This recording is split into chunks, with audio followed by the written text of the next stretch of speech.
Aruba, Jamaica. Ooh, I wanna take you to Bermuda, Bahama. Come on, pretty mama. Key Largo, Montego. Baby, why don't we go down to Gentleman Dog Portrait!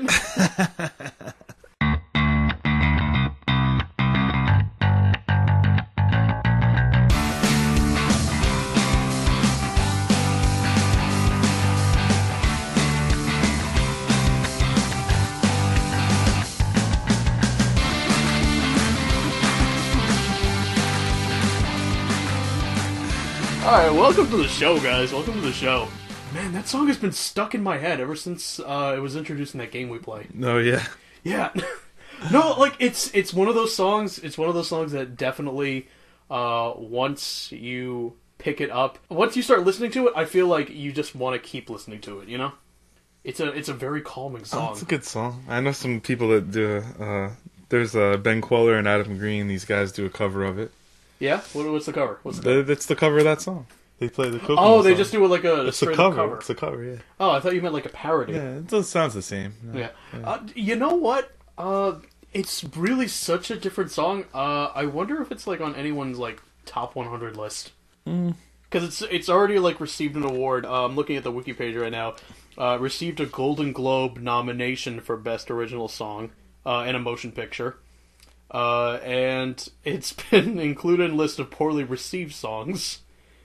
VH1's 40 most awesomely bad #1 songs. It's alright. I mean, there's better Beach Boys songs out there, so... When people say what's an awesome band, what's a great band, Beach Boys are never the first one that I think of. Yeah, they were pretty, Was it one of those you had to be around when they were big to understand them kind of things? I don't know, they just had rich harmonies, like they have a lot of harmonizing. That's very true. Oh man, like if you ever listen to their songs, it's like, what, 3-part harmonies right there? And like there was a lot of pressure. They wanted to, you know, they were up against the Beatles, you know, and stuff like that, and they were trying. So were the Monkees, and I don't think the Monkees ever was like, whoa man, let's compete with the Beatles. Well, yeah, Brian Wilson, man. Oh yeah, speaking of him, there's a movie coming out about him. Yeah. Yeah, I want to see that. Because it looks really interesting. I never have been like the biggest fan of the Beach Boys, but I can respect Brian Wilson, and I can respect illness, I guess. What did he have? I think the movie's trying to make it out like he has like full-blown schizophrenia or something. Or I don't know about that. High sensory hearing. I think he really is just maybe manic depressive, or... That might make sense. It might make sense. Which they call bipolar these days. Oh yeah. When did we make that shift? I don't know. I don't know either. In the 90s? I don't know. I'm not sure. But, yeah, like Are we on the right input? I want to... Well, I actually lost an entire show just making sure that we were on the right sound input. waves are happening, as far as I can see. Okay, so what? Is it like on the... Please tell me it's not an internal microphone. No. Sound mapper? Stuff is happening. Oh, what? Please just make sure just for me. Oh man, I can't see the laptop from this angle. Voice meter output, no? Yeah, there we go. Okay. Oh, thank God. How else would it be? Oh, thank God. I don't want to... Thank goodness I, like, checked for that... You checked for that, like, early on. Yeah. I'm not kidding. What was it, like, 3-4 episodes ago? I was with Dylan doing that? Yeah. Crap. Lost 45 minutes of recording and my laptop was dying. That was not fun. Yeah, no, Brian Wilson... Is there a trend going on where movies are being made about very interesting or monumental people, and they kind of make it about, like, their love life and about the leading lady? Like, they did that with Stephen Hawking. The Theory of Everything. Yeah. Like, it was a biopic about Stephen Hawking, I guess. But then it was like, oh, okay, well... He's my husband, and he's battling this terrible disease. That's a very bad impression. What's next, then? What's next? Who's going to be who? I don't know. They should just do a... I like musicians, I think. I think it's a very different thing, because if you're you're probably famous, like Stephen Hawking, like somebody, one of those types of people, like it's really just, I don't know how to put this. Like if you're a baker, very hard. if you're a baker or a chef, or if you're you know, any profession, I think that's outside of artistic stuff is like, maybe it's a product of good luck and your circumstances and who you know, and you know what I mean, your determination. Are you trying to tell me that Bobby Flay's most of his success is just through connections? Well, I think it has to do with it, but I also think it's experience and hard work. But it's like, I feel like most people, if they were willing to put in the hard work and just dedicate their lives to that thing, they could become somebody in that world. But I don't know about how familiar are you with Food Network? Quick tangent.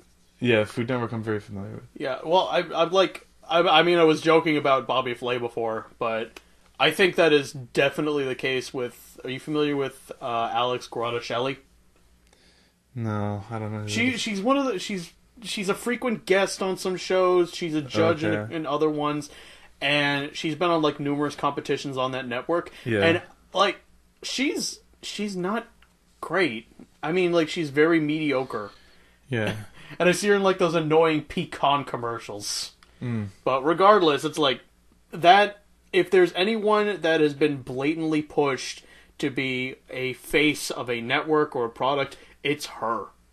Mm. I think they made her like an Iron Chef out of pity. And that's when I stopped caring about the show. Guy Fieri.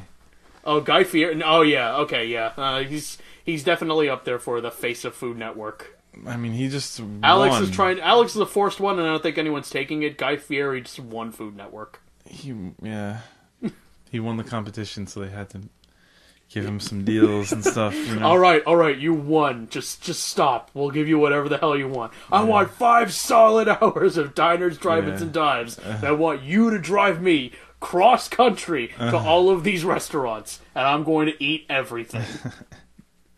And you know what? I think I've only seen his actual cooking show once. Wow, holy crap. I'm like really invested in Food Network. You never think that you would be when you're growing up, you know? Like, what was something... What was a show or channel that you watched when you were 15? MTV? Yeah, okay, yeah, you MTV.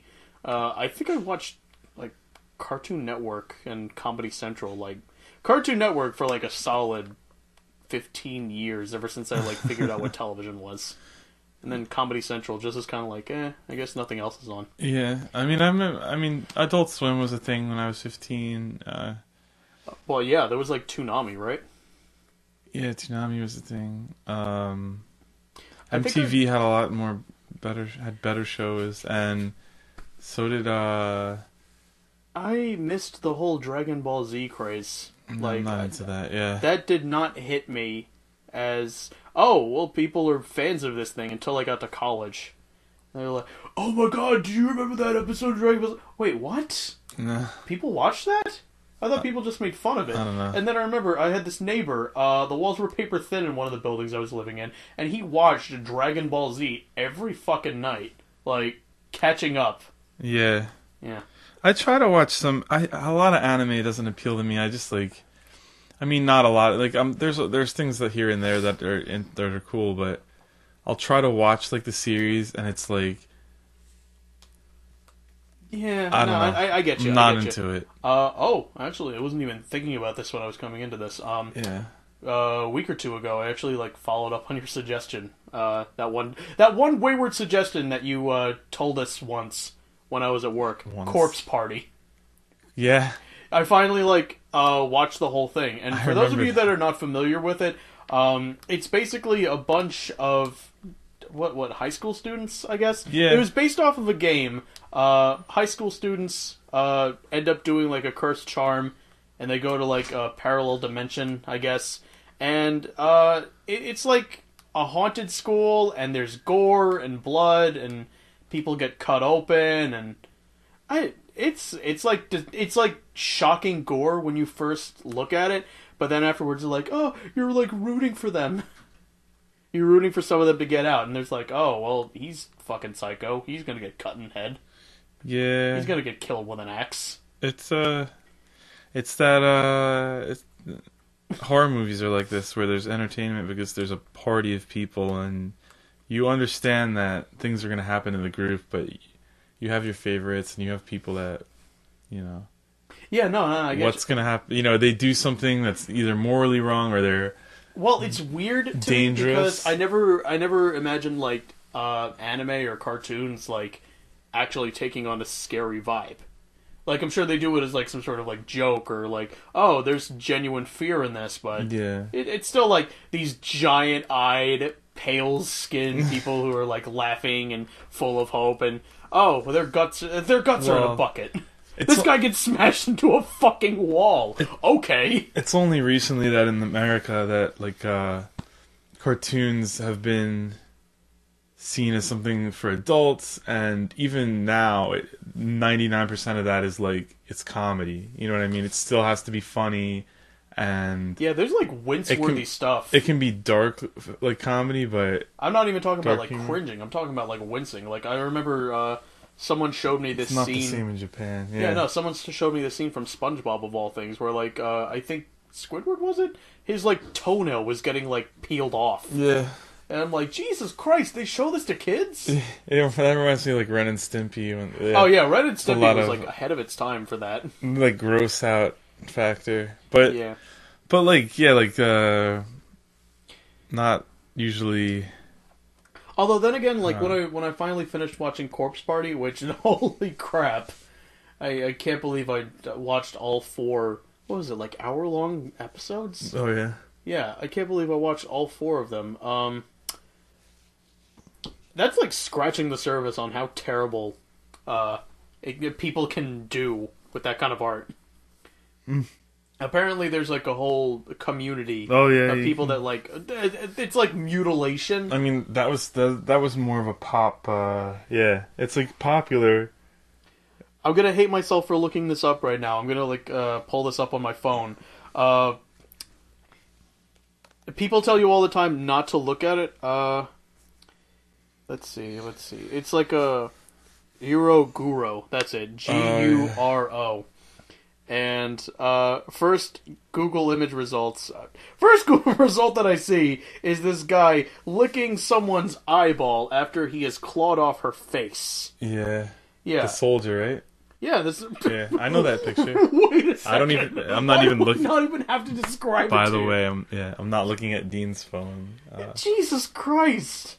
Yeah, I'm seeing like, oh hey, this guy cut off her leg, and yeah, holy shit! I can see why people tell you not to look this up. Oh, this is the one I remember thinking about. I'm not gonna keep looking at this. I'm not gonna keep looking. There's a lot of good. I think Japan has a lot of good stuff. Japan has got some weird shit. I feel like some of these shows stick a couple 100 million people on an island. Yeah. This crazy shit goes down. Yeah. Oh, yeah. I liked Death Note. I thought was good, but it's like a lot of talking and like, well, it's like a chess game. Like, well, I think he might do this, but if he does this, then I can't do this. So I want to do that, but I'm gonna do this, and like and then like at the end of the episode, like one thing happens. You know what I mean? And it's just like the whole episode. So it's all build up. It's like what the hell? It's like a guy's it's hard to explain. There's a persona who's killing people, but they don't know who it is, and I'm vaguely familiar with the premise of the show. I just know that apparently there is a book that if you write someone's name in it, they die. Yeah. Yeah. So there are like these demons who have these books, and it's part of their job they can see a person's life and they have these. Anyway, it's like a supernatural book that if it falls into your hands, you can use it, and you become pretty powerful. But it's like, I don't know. It's a whole mythology and. It sets up a bunch of interesting premises and stuff, whatever. But it's not a ton of action. It's a lot of talking and strategy, and it's okay. Strategy. I don't know. If I had a book like that, I would just write off the people that are giving me trouble. And then throw in a couple of innocents just to throw people off the trail. Yeah. I swear, I think if you, like, describe this to other people, this could be, like, one of those sociological experiments. Like, it was that whole hypothetical question of why did the killer kill his mother? And then it was like, to see the girl again at the funeral. Like, oh, if you answer that way, you're a psychopath. Yeah. Yeah, something like that. I told it very badly, but whatever. I'm sure you could, like, look it up if you did your own legwork. You lazy, lazy listener. Are we at that point where we can insult people? Like, listening to this?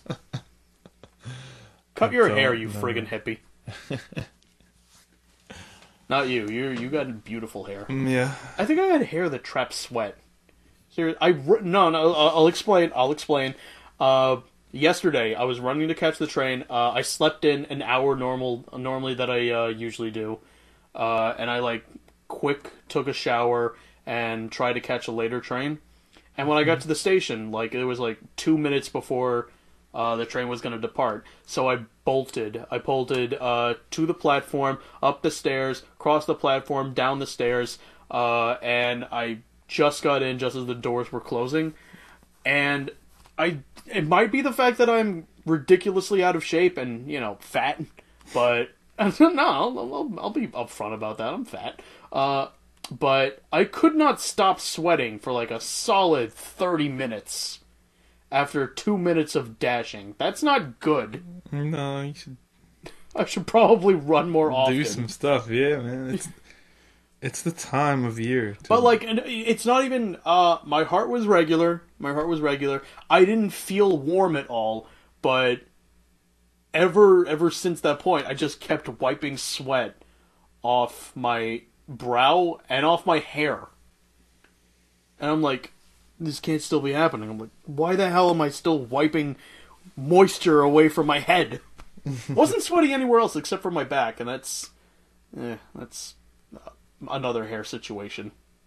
I'm a Yeti. Holy shit. This is a growth of maybe 4 days on my face right now.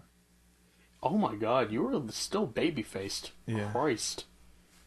I mean, it doesn't look good. It's starting to look bad now where I need to shave today before I go anywhere. I have little intention of seeing the skin underneath my facial hair. Absolutely not. I hate how I look baby-faced. It's stupid. I'm not even gonna... I plan on not doing that for my wedding day. Yeah. Yeah. Because this is who I am. Okay. I fought for this. You know, you could clean it a little, clean it up. No, I definitely get can. the edges nice and just sharp. Like just like buzz it a little bit, get it to like a uniform length, trim the sides. But I don't want to get rid of it. Like I've already gone through. Anyone with facial hair that is growing up has probably already had this trial and tribulation. All of your family members making remarks about how you need to shave. You know what I mean? I don't know. I used to get my hair very long. My dad would like make this razor gesture on his face. My aunts and grandmothers would be like, "Well, when are you gonna shave, darling? When are you gonna shave?" I'm like, "This is me now." My fiance actually went through a phase like, I like the facial hair, and she's like, "Why don't you just be clean shaven?" And then I like refused enough. We're just like, "Oh, I like the facial hair again." I'm like, pfft. Okay. So all the people that I see on a regular basis, they don't care about the hair anymore. I went balls to the wall. I decided not to shave for my job interview for where I'm working now. Nice. Because I'm like, well, you're gonna see this day one anyway. No surprises. That, and I think I heard about other applicants who were looking for that job, like later on, and holy crap, I am very competent. Yeah. I thought I was like, okay, well, I'm not spectacular or anything. I'm fresh out of college. I'm like, you can't even pass a goddamn math test. Are you kidding? Wow. I think that a lot, like, you feel this stress like you're not gonna measure up or it's so competitive, but then... And then you find out that, like, if you are average, like holy you have crap, some level of half of the sense. people are worse than you. Yeah. And they fall comfortably in that range. So, if you ever feel down on yourself, if you ever feel, like, bad, or you think you're not doing a great job, always consider yourself average, because I guarantee you there are half of the world's population less than you. That's a good way of thinking about it. Not even factoring anything else. Like, the fact that you have a bank account probably puts you in, like, the top 10% of the world. Yeah, I mean, you don't have yeah, to that's a scary thought. You don't have to cash your check at a cash checking place. You can... I'm sure that, like, skyrockets you to the top 2%. It's crazy. I think I remember I was talking with someone the other day about... It was like places of business around a train station. And when I was growing up, I always equated, like, oh, you have to take the train to work. You're of a different social status than someone who gets to drive or someone who already lives there and just has to take one mode. And then I started doing it, and I'm like, yeah, these people are normal, just like me. Yeah, I don't think it's that. I think it's more of just, like, you choose to live in a different setting than you work in. And for some people who have a lot of money... they can get a lot of the same comforts that you get still in the city, you know, like a lot of space, different amenities, but... Yeah, I guess so, but that doesn't say much about when I'm looking around the train station. Not the one that I go to. Mine is, like, decently good, and yours is quite Mine's nice one of the well. hub ones, yeah. It's like one of the major hubs, but ones that are just, like, on the way there, like, oh, checks cash, 99-cent store, bail bonds. Like, holy crap. Yeah. This is a bad neighborhood.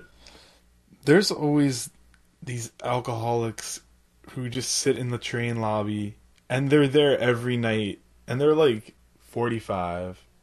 And they're not drunk even, but they're a little drunk. But they're just like... they're just drunk enough. It's just enough. Like their way of life. Like, they're I don't just know, drunk enough to warrant suspicion. They're not totally, like... It's not like their hair's all, like, blown out and crazy and they're dirty, like... But I don't know, they must go to some kind of place... I feel like they get some kind of assistance and they use the train to get there and then get back. Maybe. So they're, like, semi-normal, but like, living on the...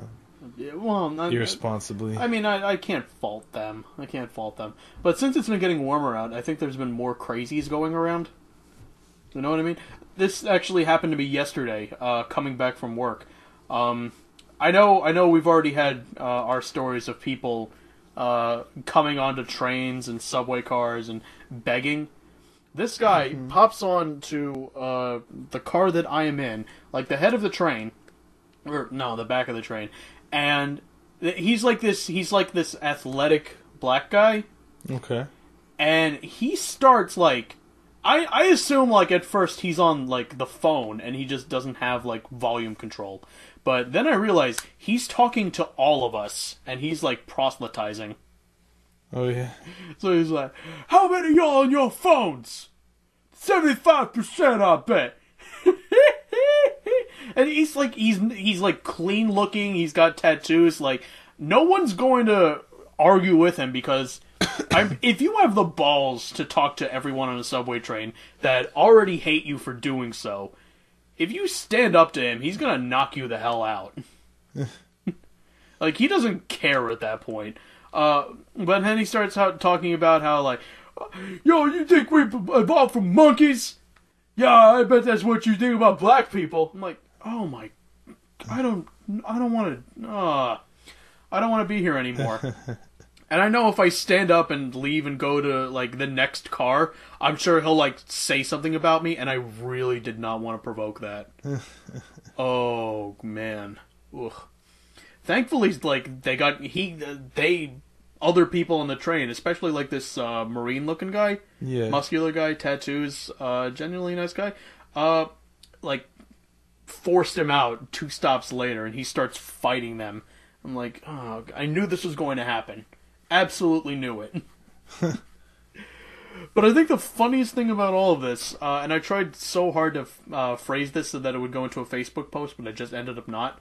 I think the funniest thing about it was he is, like, shouting at us, thinking that he is going, like, unchallenged, because, like, yeah, no one's gonna challenge me because they know I'm right. But then he starts, like, fighting people that are, like, forcing him off the train. And, like, some guy says, shut up. And he's like, oh, yeah, now you say shut up because you know I'm leaving. Yeah. I'm like, oh, my... it was like ridiculous.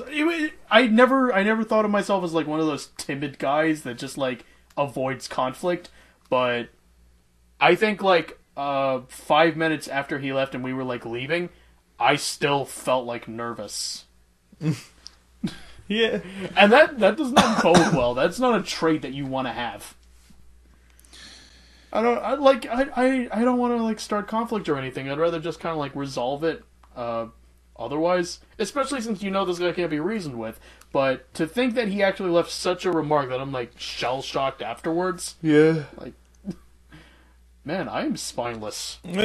I am not painting myself in a good light for this show. You just have to. I don't know. To me, it's like he's just a person. He's not a person. He has the same vulnerabilities that you do. So you're on an even playing field. Yeah, alright, okay. Keep thinking that. I just don't want to... when he starts saying, I'm not long for this world, I just wanted to, like, shout, well then, you're on the wrong side of the train. The front is that way, jump in front of it. But even... I don't know, death is like... Yeah, it's final, but at the same time, I think when some people are so evangelical, is that the right word? Spiritual? When they already know that their reward is right in front of them, and they just got to do some work to get it. I'm like, well, you already don't have much regard for others in this life. Why don't you just go to another plane of existence where you think you'll be rewarded? No? Yeah. I don't know. I mean, I just feel like I don't have the right to on anyone else like that or something. Just like they don't have the right for me. I don't know, but I mean, people do mark death as a punishment. Yeah, they do. Well, I know there's already people who have thought about this way less that would already say we need to get rid of all these types of people. And for the more awful people, they could say you are of a certain race, you are of a certain creed, you are of a certain background, you need to be killed. But for the more ideological ones, I guess what I'm trying to say here is there are some people who would say if you do this, you deserve to be shot. You know what I mean? Yeah. Or if you think this way, if you think a certain way, does that mean you are more deserving of death than people that do a certain thing? That's what I want to know. See, I don't think anybody's is deserving of death. I don't know. That's very nice of you. Yeah, that's genuine of you. I wish you could see all of the mindless people who are like kill all men. You know what I mean? Yeah. I don't know. It seems weird to me. Like. It seems weird to me that someone out there would want to wish death on half of the world. It seems weird to me. I mean, I understand. It doesn't seem weird to me that it's a thing that people want, but to me, like for me to want it, it seems like a weird like why is this going to be good for me? I don't know. Whenever I think that way, I always think grand picture here. How many people are on this world? 7 billion now? 8?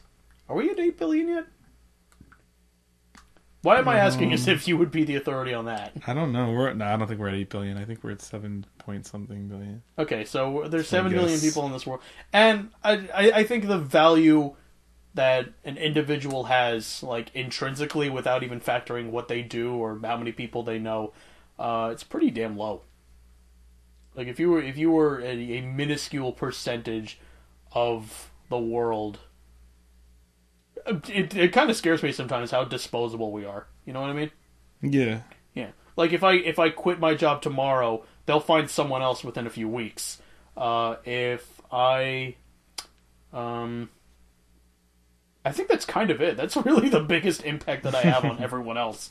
I was going to say if I took my own life, then it would be like, yes, my family would be devastated, but I mean they'll move on eventually. My fiance would be terrified. Think about, 100 years after you're dead. Who's going to know who you were? That's very true. I think that's... Think about how many people... You know what I mean? Think about your grandfather's best friend. Who was that? Or something, you know? Oh, my God, yeah. No, you're right. You have no idea. And they probably shaped his life or something. Or, I think the one thing that I know is people will remember my name simply because I have a plaque somewhere at a church. So it's not even my memory, it's just the name continuing. Yeah, right?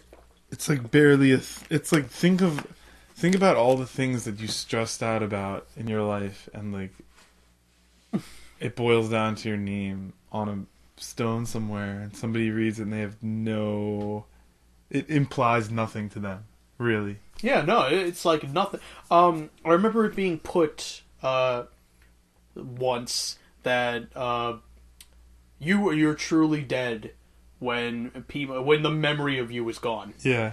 Like, you'll still exist in people's memories, but once that is... Because you can't expect your great-grandchildren to remember you. Mm-hmm. And even if you were around when you're a great-grandparent, their kids aren't going to remember you, because you'll be too old. You will definitely die by then. So, unless yeah, there's no one that would have a memory of George Washington, you know what I mean? Nah, no one. Yeah, we know who he is. There's there's written accounts. But that's not even the memory of him. That's like a memory of things that he has done or said. Well, I mean, you could have, what do they call those things in history class? Like, projectors? No. Maps? Like a first person source or something. I don't know. It's like maybe like I was George Washington's cook and I kept a diary, and like there are things in that diary that mention stuff that. But that's not even a memory. It's not like this, like today if we read like a newspaper article about Rudy Giuliani, it's way different than if his wife writes a book. No, that's true. That's true. Detailing what he's like, But that's her memory of him being put to pen and paper for other people to read. Like, we don't get a memory of him. Reality. We get a memory of us reading that thing. It's not the same as reality, yeah. Yeah, so... It's tough, man. Your branch on the family tree dies when everyone that could conceivably know you, like, doesn't anymore. They're dead. Yeah. That's like finality right there. Life is So, according to that wise quote that someone once said, once we find someone who is actually immortal, and they meet everyone in the world, congrats, no one's dead. Yeah. Loophole! And I think I can actually say that because... until he forgets you. Chick flick moment, I saw that movie, Age of Adeline. Yeah. Yeah. Which I went into that being like, well, how the fuck can she not age? And then, like, within the first 10 minutes, they give, like, a pseudoscience answer. Like, the cells in her body were put into, like, a stasis from a lightning bolt. It was, like, low body temperature. She was technically dead. The lightning bolt rejuvenated her. And then it's, like, the cells are, like, in a closed state. Like, they can't age. I'm like, well, whatever gets the plot moving forward. Yeah. I mean, I don't know. Although it did the Back to the Future mistake where it actually specified a year. Like, scientists won't understand this until the year 2030. Like, oh, well, now we're going to be waiting until 2030 if anyone remembers this movie. I think they're doing stuff with there's some kind of thing in the cell that gets cut shorter, a telomere, right? Every time it replicates. Mm-hmm. And after a while, there's no more string to be cut. And telomeres just get shorter and shorter as they divide and divide, and then they don't really divide anymore. And so they're finding like ways to manipulate genes where it doesn't get shorter or whatever in mice and stuff, and they live like twice as long, which is crazy because imagine if your lifespan doubled, like because of gene therapy or something. It's like very crazy. Take this shot and you won't die when you're 80. You'll get to 160. But who knows? I don't know. But I think it's like all these people are focused on like immortality. It's a great fantasy, to live forever or whatever. But it almost, there's this line in a Modest Mouse song that's like, "You wasted life. Why wouldn't you waste death?" Like people who spend time dreaming about heaven and living for eternity. Like you're just gonna. like, what did you do in life? Like, whatever you did in life is how, if you could live forever, if you're not a person who goes out and does stuff, you're just going to live forever in a kind of mundane way. Yeah. Well, I mean, So, like, it's just, like, no matter how much time you have, you should focus on, like, making the best of it, I guess. I'll be totally frank. If people found a way to double my lifespan, I probably wouldn't do anything differently. Right? Not to say that I'm doing anything great, but I'd be wasting my life just as I'm doing it now. It wouldn't be horrible. No, it wouldn't be bad. You'd have twice as many meals and twice as many experiences, yeah. Hold on. That's the thing. They just wouldn't vary very much. If you reached, say, 70... Right. And then you found out that you wouldn't die until, like, 180. Would you have that body? That's the thing. Would you have an old body? Yeah, I think that... I'm not sure. But... Yeah, well, then the quality of life just kind of, like, drops to that point where it's like, oh, I'm 140, but I still feel like I'm 85. And I don't want that. I'm sure there's other factors, like, does your skin, like, lose elasticity, and do you just... I'm sure that would be the case, and that's... Just look super, or are there like more complications that happen when you reach like 120 or 130, assuming like you maintain good health, like maybe your skin just breaks down even though it's not, something crazy. Oh man, that would be horrifying.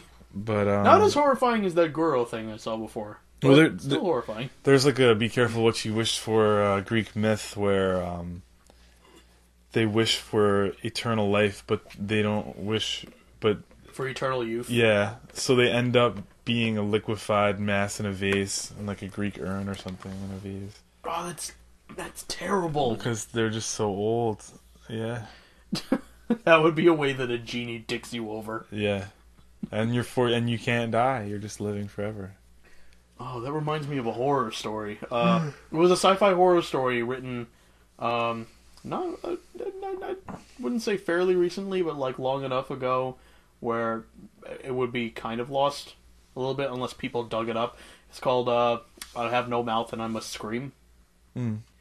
Spoiler alert, the one surviving guy at the end of the story is turned into, and I almost quote here, a big soft jelly thing with humps for legs, warped perception of time. He is made to live forever and he cannot kill himself. And the thing of it is, like, when you're introduced to the characters of the story, you're being told that they are tortured for all eternity. This supercomputer basically let 5 people live just so he could torture them. And now this guy kills the other 4, and the last one, since he's the last one, the computer makes it so he can't kill himself, and it's terrible. And the one last respite that he would have is screaming to let anything know his anguish. He can't even do that. See, I think maybe that's what it's like for him. For like the first... What, for the vase? For the first 6 months or something. But you have a long... Immortality, man, you have a long time. So I think eventually he'd come to terms with it, accept it. Well, I think in that case, most people would do. I think the most accepted thing to do is to read. Yeah. To, like, finally become knowledgeable about everything. Yeah. And I think I remember reading the story. He doesn't have hands, so he certainly can't navigate a book.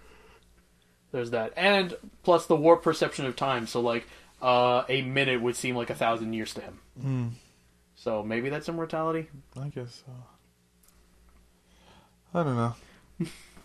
I don't know, that's morbid. This is morbid. I recently saw Silent Hill. Hold on, can we just stop for a second? This is pretty goddamn morbid because we're talking about death and immortality and how horrifying that must be, and I wished suicide on other people, and we started out with Kokomo. Yeah. We started out with a fucking song about just relaxing off the Florida Keys. Can we just... See, but I want to appreciate that for a second. It's just, it all ties together because... How? Oh, yeah. Well, I think, like... I certainly didn't pick any of these topics out of thin air, so there's that. I think people just trap themselves in what becomes like a comfort zone, and I think you need to just regularly take a step back, take a step out of your life and look back and say, look down at yourself and say, what am I doing right now? What do I want to, is there some kind of risk I just want to take? Because this is your life, man. There's no other time to take that risk. Yeah. Yeah. No, I get that. And I know some people use that as a motivator to do things they never would do, like skydiving. I think the outcome is not as important as the decision to try, If you just want to do something, you should just do it. It doesn't have to be like a great success. Well, the thing of it is, when it comes to like, I guess daredevil things that people would do, like, I want to ride that roller coaster, but I've always been scared of them, or I want to do skydiving, but I'm afraid of dying. Like, yeah. I want you to figure this. Normally, people don't operate these kinds of businesses if people are known to die on them. So by the end of it all, you'll still live. Right, most things. I mean, there are some crazy things that are... But I don't think you have to even be crazy. Like, you can just, like, you know what? I really want to try, like, some kind of new food, or, like, I'm just gonna... Well, that's my logic with restaurants, too. Like, they can't... No one would sell these things if there wasn't at least one person that liked it. You know what I mean? It doesn't have to be, like, the salty or sweet or savory things that you're, like, used to. But I think it's all about broadening your palate, you know what I mean? Yeah, it doesn't have to be that like... can go with hobbies, too. A risk, like... It doesn't have to be something that might be a disaster for you. Like, it can just... you're used to these things, and you're comfortable with eating at these restaurants, and, like, this is something that you're going to try, or... Yeah, if I find myself going to the same restaurant a lot... Yeah.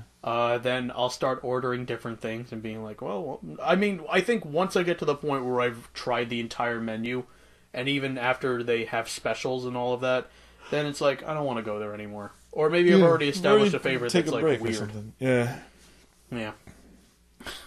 It kind of boggles my mind how people can go to the same place and order the same food. Yeah. You know what I mean? Yeah. Well, like I'll sometimes you're in the mood. Like I'll pick like a staple food. Whenever I go to a diner, I always get the meatloaf, because like I feel like that's a genuinely safe thing to order. Yeah. Like I already know I'm going to love meatloaf. I cannot pass up on a good loaf. But I've also had dozens of loafs. Yeah. So I think I know what I was talking about if I say this is a good loaf. Yeah. Dozens. Yeah, it's like if you go to any restaurant, you're like burger and fries. Like everyone knows what a burger and fries taste like. Yeah. But how do you do it? Yeah, some are better. You know what I mean? But if I've already been there before, I'll be like, well, I've already had this. Let's try this. Yeah. Yeah. But I mean, with hobbies, it's like, well, what's stopping you from doing that aside from maybe money and time? Yeah, time is a big thing. I mean, it's just.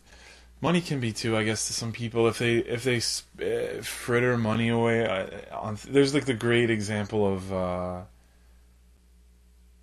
if there's a lot of small purchases that you can make that don't seem like they have much of an impact, but in reality they have a cumulative, pretty great impact. So like the person who makes coffee at home versus the person who buys coffee every day from a Starbucks or something, like you'd have like enough money to cover like whatever, like your vacation or something. Well, if you did that. Well, that's the thing. Like I don't know. A membership once a month somewhere. Yeah. I hate when people use that argument because like it's a thing that you enjoy. It's a part of your routine. Yeah. That has already brought you comfort, and if you just cut that out, you're not going to have as like great of an existence. Yeah, no, it's not like it doesn't have value. It's just like there's this comic, Itchy Feet. It's all about travel, and I remember I've always asked myself when I find myself reading these comics, like, what the hell does this guy do for a living, where he's able to afford going to all of these different countries, and then have a home back in America? And I never got an answer to that, and I still demand some sort of answer. But he made a comic about his friends, like, oh, you're just going with water? Why do you get this ultra frappe mochaccino? oh, you're going to stay in and read a book from your library? Why don't you see this movie with us? I know it's only $15 for a ticket, but come on. And then at the end of the comic, it's like, how do you even afford to travel? I'm like, well, first off, he's kind of like, he's really limiting how much enjoyment he can actually have at home. But there's also things like you can take, like I rent books from a library and it's free. But I mean, if I feel like having a soda instead of a cup of water from a fountain, I'm going for the friggin' soda. I don't care if you tell me, oh, if you don't buy that soda every day, you'll have enough to buy this. It's just it's costs and benefits, and I don't know. It's what you want to. It's. Do you want some gratification now, or do you want something different later? And it doesn't really. It's not like a rule that you have. Like, people shouldn't all like save and not spend money on coffee. But it's just like, if you're looking to change something. Well, yeah. I guess if you're looking to save money here and there, it's the little things that add up. I remember. There's been this joke that I've never actually told people because I don't think it's actually funny. They're like, there's this guy seeing someone else smoke cigarettes. Like, if you stop smoking cigarettes, if you save yourself the money you got on a pack a day, by 5 years later, you would have your own Corvette. And he looks at the guy just kind of like, do you smoke? And he's like, no, I do not. And he's like, well, where's your Corvette? Yeah. Yeah. Because, well, people spend their money on other stuff. Yeah, exactly. People spend money, period. But I there's things like, it doesn't have to be even with money. It's just like time management is more my thing. Like, I need to manage. I'm working on like making changes. Like I was saying, like League of Legends is this game I play, and it takes about 40 minutes to play a match, give or take, which is a decent chunk of time. And I belong to a 24-hour gym, and like I just joined again. I finished school, so I have some more time, but I'm working a weird schedule, so I need to work the gym back into my schedule. And it's like, I want to. It seems like it's such a hard thing to do, but yet it's like, I don't need to go to the gym for 2 hours. You know what I mean? I can go to the gym for a half hour. If I go to the gym for a half hour every other day, it's much more than I'm doing right now. And like, it's like less than one game of League of Legends. You know what I mean? It's like, I could just skip one game, one match, go there. It's 5 minutes from it's like 2 minutes from my house. Yeah, I don't know. I've made excuses about, no way to mitigate this. Traveling to and from my job, that takes 4 hours out of my day. Right. Like, there's no way to mitigate that. But I also work through lunch and I leave early, so I'm able to catch trains and like get back before the sun goes down. But I've always used that as an excuse to say, well, I can't join a gym because when the hell would I do that? Right. And if I wanted to work out, I would just do that at home. But then I remember, hey, I don't work out at home. Yeah. I just go on my laptop. So I don't know. I need someone or something to like breathe down my neck and be like, why aren't you working out? You know what I mean? Mm-hmm. I don't know. It's weird to think about, especially when it comes to like adopting better habits, including spending. That's how we'll tie this in. Mm-hmm.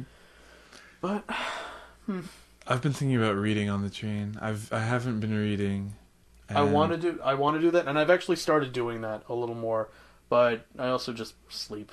Yeah, I sometimes sleep. I conk out sometimes. I just look at my. It's like it's something that you just like. Well, I have to be on this train, and so I guess I'll just text somebody, and like I'll look at my phone. I've gone through phases of that, and that's the thing.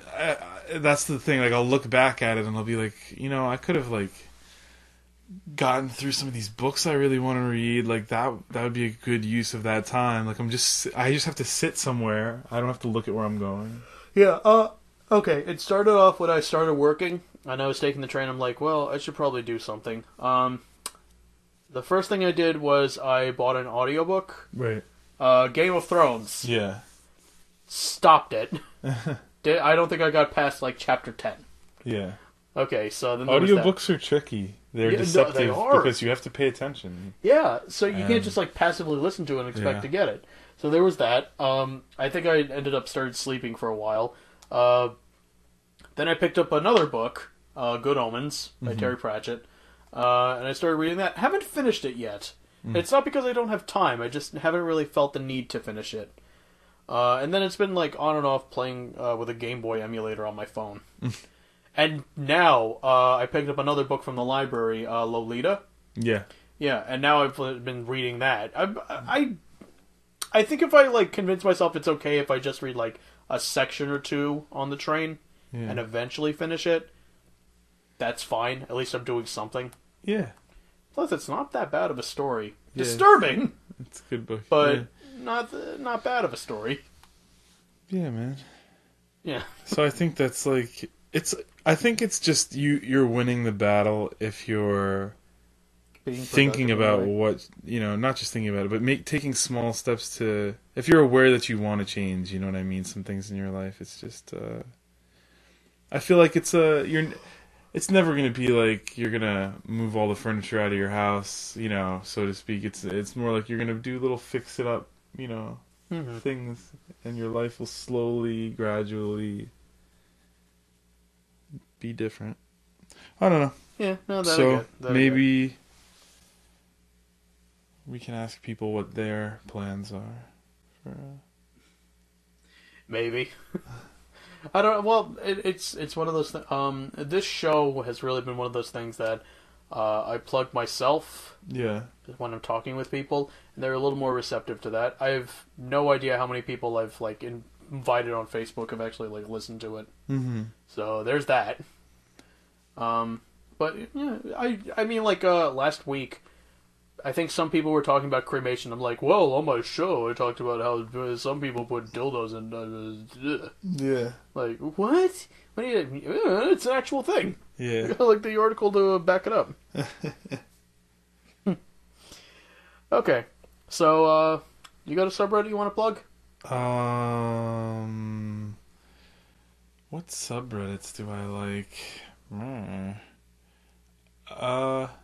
There was some interest. I'm gonna say birds with arms. That's a good one. Everyone should know. Yep, I'm aware of that one too. Birds with arms. Birds with arms. Very, very simple concept right here. Take a picture of a bird. Take a picture of a bird. Photoshop arms onto it. Yep. So you got eagles with muscular arms. And think about anything that arms could be doing. Hands, what could they be holding? What could they be... Yeah, crossed arms outstretched. There's a lot of flexing. gestures. Yeah, middle fingers and... Yeah, there's a picture of a falcon looking down at its little falconet, eaglet? Yeah. Little birdlet, with crossed arms, and the little baby bird, the little baby falcon is like, it's got arms holding a kitten. And the caption is, "No, you won't keep it, Susie." Yeah, it's. Aw, there's a picture of a seagull with like arms holding crutches. Yeah. Because the seagull's like lost a leg. It's like no playing in the water for 6 weeks. God, these are fucking clever. Jeez. Yeah, they're pretty good. It looks interesting to see a bird with arms. It's refreshing. It's like Photoshop battles. Yeah. I don't know. You know what? I remember hearing about it, and then I'm like, oh, well, that's something interesting. That's something that'll break up the monotony. You know what I mean? Yeah, it's like But then it gets kind of old. You know what I mean? Yeah, it's something to see. Yeah. Well, it's something you need. It's something you need to treat yourself to. It's something that you need to see at least once. Definitely. Just to know that there are a collection of people out there that will Photoshop arms onto birds. Mm-hmm. It's a lot better than dragons fucking cars. That subreddit. Wait, that's the thing? Yeah. Oh my god, I'm gonna look that up right now. Hold on, stay with me. Stay with me. Dragons fucking cars. Please tell me that's a thing. Oh, that's a thing! That's a thing!